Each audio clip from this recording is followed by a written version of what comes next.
guys, I'm Zaki, and today I'm going to talk about the 370th All-Black Infantry Regiment. They were an all-black regiment that was part of the Illinois National Guard. In World War I, the 8th Infantry was redesignated as the 370th Infantry Regiment.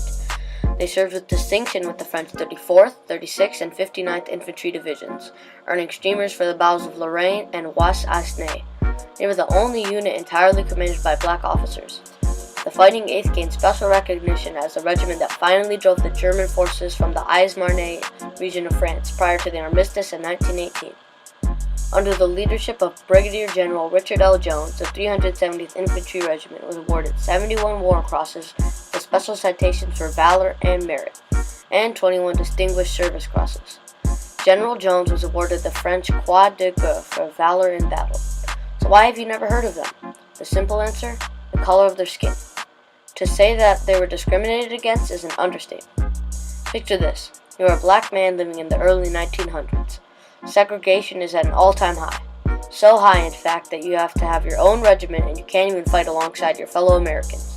Instead, we're sent to the French with no weapons and no rations. The only distinction between you and the French is the ragged American flag patched to your shoulder. Despite all of this, the men of the 370th Regiment fought fiercely, earning the nickname Black Devils from their German enemies. The 370th is so underappreciated. Well, it was simply the color of their skin. You see, imagine being a black man in the 1920s. You see, going to war, coming back after risking your life, being kicked to the curb by whites. Imagine what you feel after risking your life for the country and still facing racism. The 370th was around during one of the most significant times for people in the U.S. The biggest mass migration in the nation's history was happening, the Great Migration, thanks in part to Robert S. Abbott, the founder of the Chicago Defender, the weekly newspaper that was distributed all around the country to black people, telling the tales of the Great North. While all of this was happening, World War I was going on overseas, and the U.S. had just entered. What motivated black people to fight for a country that discriminated against them? Well, they really wanted to prove themselves to their white counterparts in the U.S. They'd been discriminated all their lives. Right now was the big moment to prove that they were true patriots too. Nearly every man in that unit was from the Chicago South Side neighborhood of Bronzeville, the cultural melting pot of Chicago. Those men were doctors and lawyers and businessmen, and together they made the first ever all-black regiment in the entire history of the U.S. They were soldiered and officered by black people, their own people. The 8th Regiment Armory was originally headquartered in what had been described in the literature as a stable at the corner of 35th Street and Forest Avenue in Chicago. This facility was inadequate for military purposes, and a new armory building was completed in 1915 after petitions were circulated in the Illinois legislature for a new armory. This was the first armory built for an African-American military regiment in the U.S. It was intended for both military and community use.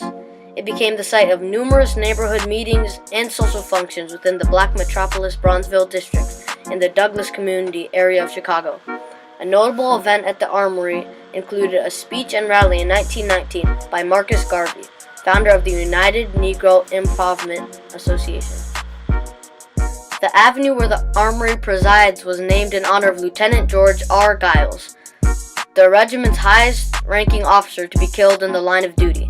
The armory closed in the early 1960s and re-emerged as the South Central Gymnasium. After an extensive renovation, it was reopened in 1999 as a Chicago Public High School. The building is listed on the National Register of Historic Places. It is located at 3533 South Giles Avenue in Chicago, Illinois. The Victory Monument was erected in 1927 to honor the black war soldiers of the 8th Regiment.